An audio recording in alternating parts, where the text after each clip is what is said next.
Mwakwa baby member Adom TV and Numrano Sia Kasi so my ento I am 7 so na mental health authority in Penny for one more Asante Nemo Wadinkra Emanegana by no some modiana one more Pomodia my former Shajumu Yadie Pomado Dwana Tunya by a mantamine emu Babua ma Pomodin Ejumane to Marco Swen Kanka Domo ye edesho mafonum Ajunemo. A doctor for one mushe Adumuha was Santimantani Adumka Siabon Como Chirimuse, and when we are banning ya or said the bay on Benya and Nessie for now, Fins Wakadia Bebua, among Mabo, one I Wajumuha, Deuru, Ewa Santimantem, or the Sansam Nina, a brana year review, Ewa Santimante, and my Dr. Francis Opon, and Adumka say, a bo home como say. We have seen the facilities in admission. The fact Master South Hospital, baby, I may you man, I feel na space. Even with the space, and so the other challenges, I mean, I'm here. Doctor, I'm here mental health.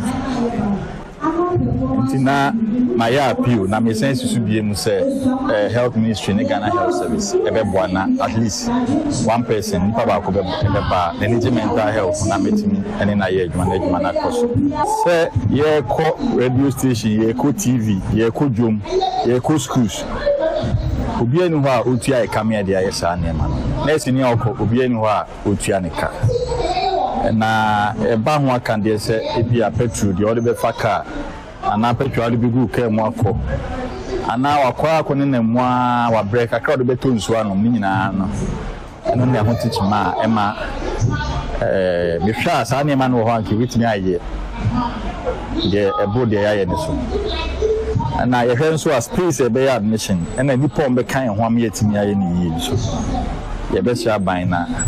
Ministry of Health ne Ghana Health Service no ma boan en wachi na Dr. Fred Adomako Boateni Adomaka se bon ko na wo chiri mu se enhye foforo aba employee assistant program no anasi ni bia o hwe adwemu ha obi amfa no ho hye se de be yo mo so betimi ahwe ho yale all the staff now yes we are home and fire especially when it comes to anxiety, depression and all those things maybe but there was a center in the regional hospital Kumasi South where